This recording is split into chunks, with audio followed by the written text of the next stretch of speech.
Hey guys, it's Anne here, and this is a little video on products that YouTube didn't make me buy. I've seen a few other people do this video, and I thought it was a pretty fun idea. I went back through my makeup collection and realized how much of what I buy now is influenced by YouTube. And I think back to, I've only been watching YouTube videos for about 3 or 4 years now, so not even that long. And thinking about, well, what was my influences before? And particularly, I would say magazines was where I would find out about products. I know, I don't even think I read magazines at all now. Sounds terrible. And online too. So a lot of the magazines have websites online, and I used to go and check those out and see new products. They'd have those little top 10 summer lipsticks or something like that, and I would see products. I think that's where my major outside influences were. Other than that, I was always the kind of person that just walking into a store and all the makeup products look so pretty and I want to buy everything. So a lot of times I would just buy something because I liked the way it looked. And I also found this habit of mine the other day, and I was looking at products. I definitely buy stuff when it's on sale. So that's how I end up trying a lot of stuff, is just say there's 3 different lipstick brands and one of them's on sale. I'm typically going to buy the one that is on sale at the cheapest price. I know that sounds ridiculous, but that's just the way I am. Anyway, I thought this was a fun little video, and I wanted to go through some of these products with you guys. And the 10 that I picked are all, I think I picked 10, are all ones that I like, that I'm glad that I bought, and some I've repurchased. So the first few I actually don't have any anymore, but they're definitely something that I would consider repurchasing in the future. So the first one is the Great Lash Mascara. This is a mascara that has been around forever. I think I looked it up online. I'll put it on the screen if I can find it when it was released. I've been using this one since high school. It's one that I buy on and off all the time because it's just one that I know that I can trust and go back to, and I know how it's going to perform. The second product is the Hourglass Illusion Hyaluronic Skin Tint. This is actually a foundation I used up, which for me is pretty rare to use up a foundation and like it. I bought this because I got the little samples, so the Sephora free samples, and when I tried the sample, I really liked it. So it's called Skin Tint. It's definitely like a foundation. Like, it is not as sheer as you would think it is, but it's definitely very moisturizing. It's a very like creamy foundation, so I think it's really good if you have dry skin. If you have oily skin, you'll probably hate it. If you have dry skin, and I even think too, if you have a bit of mature skin, I think you would like it. It could emphasize wrinkles, I think, because it has a bit of a glow to it, which is why I prefer to use it in the summertime. It's definitely not a wintertime foundation for me, but it's something that I loved using in the summertime. You can sheer it out, and it just has like a very nice natural glow to it that looks beautiful. It's freaking expensive. I think it's around $60 Canadian, but I definitely would repurchase it again in the future for sure. And the third one is the Urban Decay Primer Potion. Again, I used this up at the beginning of this year, so I don't have any anymore because I'm using the Too Faced Shadow Insurance Primer. But if I did not have any eyeshadow primer, I would definitely buy this again. I know it's a bit pricey. I'd like to try some other ones, like I think the Milani one is cheaper, but the Urban Decay one for me works.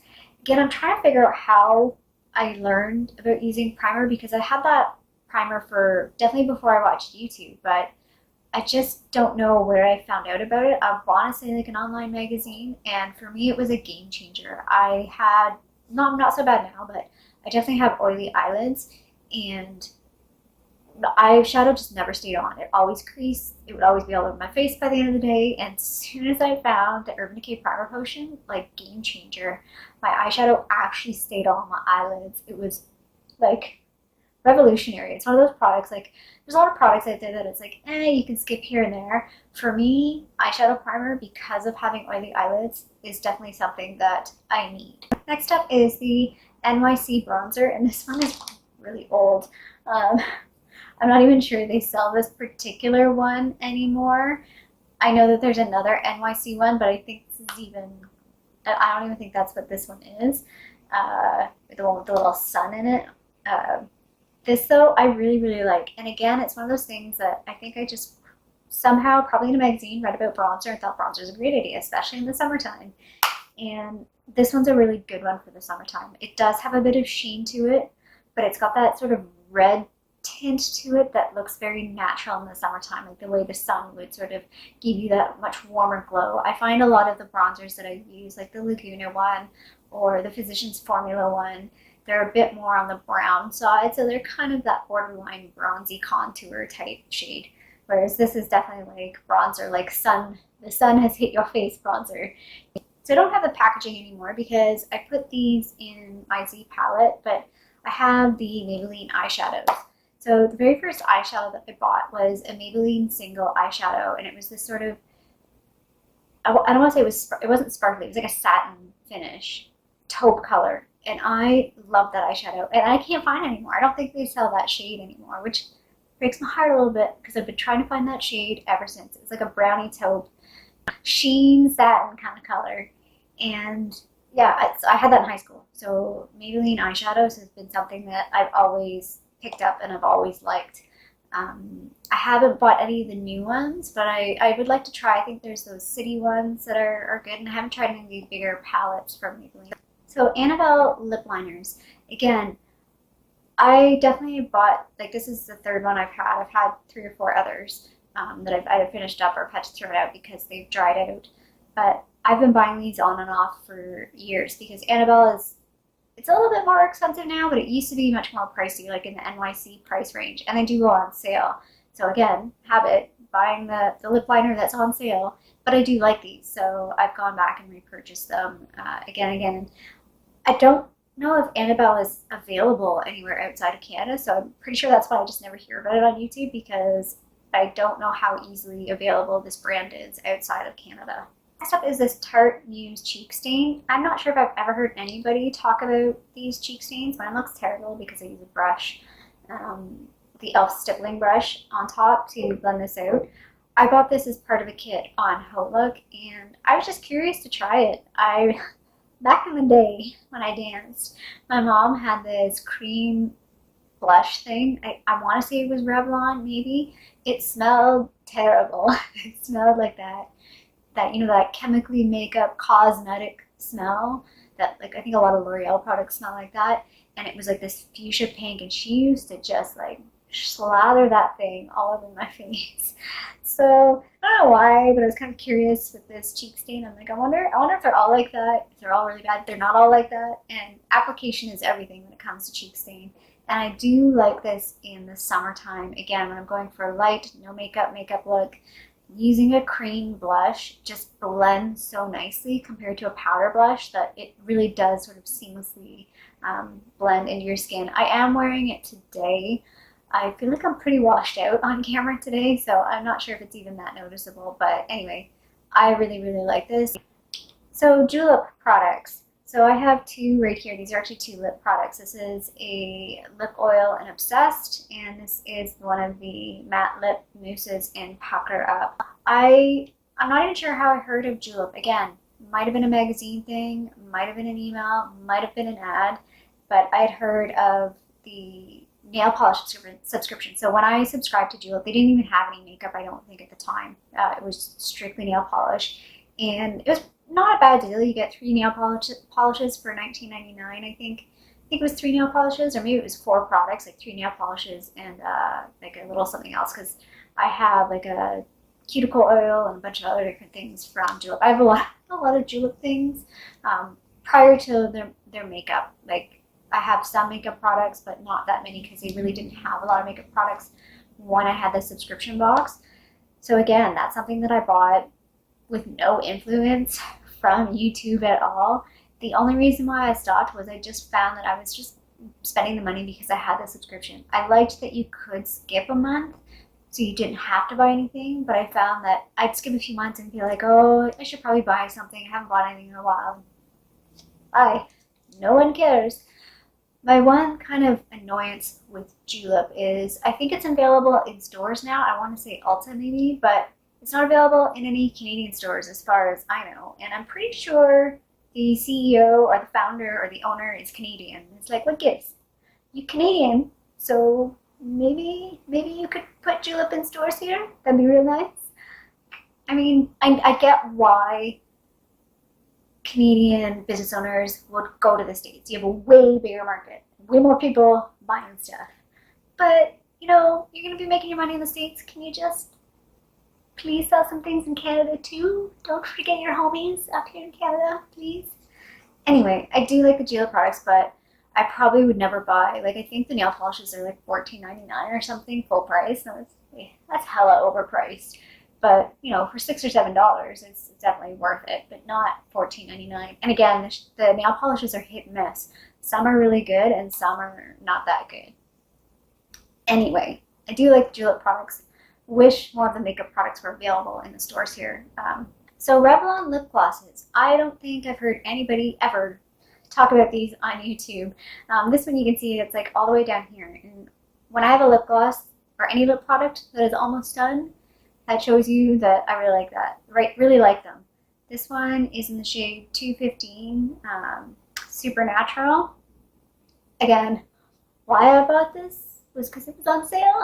They were $4.99, I think, at Shoppers Drug Mart, and I eventually went back and picked up 2 more. The downside of these is there's not that many shades, I don't think. I think there's maybe like 10 or 12 shades, and there's not a lot of variety in there. Because looking at the other shades, I'm not sure if I would even buy any other shades other than the 3 that I have. But yeah, I really like these. They're just a really nice gloss. I'm kind of stressed out right now because lip glosses are making a comeback, and I really do like lip glosses, and I really should not buy more lip glosses, but I know there's the Urban Decay ones, there's Becca ones, NYX has like a bunch of lip transforming toppers, ColourPop's coming out with more lip glosses. It's like, stop, people, stop. I want to buy them, but I know I shouldn't, and you're making my life hard. So it definitely is this is a good, again, lip gloss. Again, wait for it to go on sale. Supernatural is a really nice color. Everyone's preference for color is different, but I just find this has a tint, it does give color, and it doesn't feel too sticky. It applies really easily, and I can reapply it throughout the day and not feel like it's gloppy on my lips, and I also don't feel like it doesn't dry out my lips. Some lip glosses can dry out your lips, I feel like, the more you reapply it, and I don't find this one does that. And the last thing I want to talk about is actually a skincare product. It's the Boscia, I'm going to be mispronouncing that, and I should have looked it up ahead of time, exfoliating peel gel. So I got a 100-point sample from Sephora, and I made the mistake of using it before looking online and seeing what the product was like. And when you use it, it sort of beads up on your skin, and it freaks you out because you think your face is peeling off. Now, I get it, it's a little gimmicky that it does that, and people kind of balk at that, like, it's not really your skin. Yeah, okay, fine, I get it's not really your skin, but my face feels like a baby's butt after I use this. So I, from the 100-point perk, actually bought this. So for me, you know, product's good when you get the sample, and then that makes you want to buy the full-size product. I maybe use this once a week, once every other week. I sometimes forget about it and don't use it for like 3 or 4 weeks. And then I'll get like a lot of dryness and like, oh yeah, I've got that exfoliating peel. Yeah, I love the way my face feels after I use this. Now, if my face is really dry, you know when you get in the wintertime, those like big flakes, like if you've had a cold and you're blowing your nose, you have those big flakes around your nose or something like that, this really has a heart, doesn't really do much for that. I mean, you get some of it off, but you're still going to have the dry flakes. But I find like after I use the Luna oil that has retinol and it makes my skin a bit peely, I get like those little tiny white flakes. If I use this, clears that right up right away. So yeah, this is a great product for me. I definitely think it's worth, if you don't like exfoliating scrubs, like I'm trying not to use too much that's too harsh on my face. I'm finding that my skin is really sensitive, and scrubs that have actual physical exfoliators in them are just sometimes just a little too rough on my skin, whereas this seems to work a little bit better for my skin. So that's it. That's my set of products that I bought without the influence of YouTube. That might be the only products that I bought without the influence of YouTube. Just goes to show how much we are influenced by other people's opinions. I think going through this list and thinking about what I've been influenced to buy and what I've not been influenced to buy, kind of need to take a step back and I used to go to YouTube when I first started watching videos was to get people's opinions on something I was thinking of buying already. So I wanted to know, well, if I buy this, just like, will it work the way I think it works? And I mean, there have been some YouTube videos that have been really good, especially foundation reviews and stuff, and you're like, whoa, no, I'm never gonna buy that. But I find now that the more that you watch the videos, you're more susceptible to want to buy things you don't really need because they're reviewing products that you probably would have never heard of or come across. For example, for me, ColourPop, I probably would have never heard of or seen ColourPop because it may have popped up in a magazine here or there, but it's definitely something that I feel like is a YouTube, Instagram brand that, especially in Canada, there's no stores here. It is kind of pricey for us to buy in terms of exchange rate and duties and taxes and that kind of stuff. So it's not as easily accessible as it is in the States. I think the shipping is different too. Like I think it's $50 free for international, but it's only $30 for the States. So I could definitely see if I lived in the States, I'd buy ColourPop a heck of a lot more than I do now. But it just goes to show that how easily we are influenced, and just a little reminder to ourselves that just because somebody's reviewing a product or you're seeing it, that doesn't necessarily mean you need it. And I think even, and I know I'm saying this is terrible, I'm putting on a video, that taking a break from watching new product reviews is a good thing. I think sometimes it can get a little overwhelming. There's so many new things out there that it's not necessary to watch reviews on everything that's new, but maybe just watch reviews on something that is a product that you were thinking of buying so that you can get some opinions in terms of, is it up your alley or maybe not. Anyway, total random spiel at the end of that video. I hope you liked this video. If you did, feel free to give it a little thumbs up down below.